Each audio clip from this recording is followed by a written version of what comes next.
Among the ripened fields, a flash of green wings descend. The rose-ringed parakeet begins its daily feast.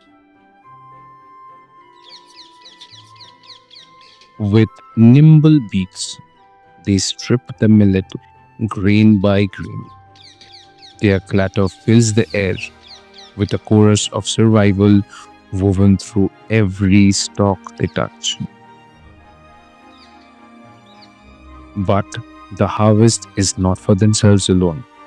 Beakfuls of food are carried back, carefully tucked away.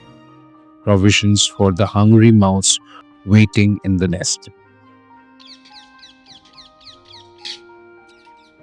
Together, they balance the joy of feeding with the duty of nurturing, a rhythm as old as the fields themselves, where abundance feeds family. And so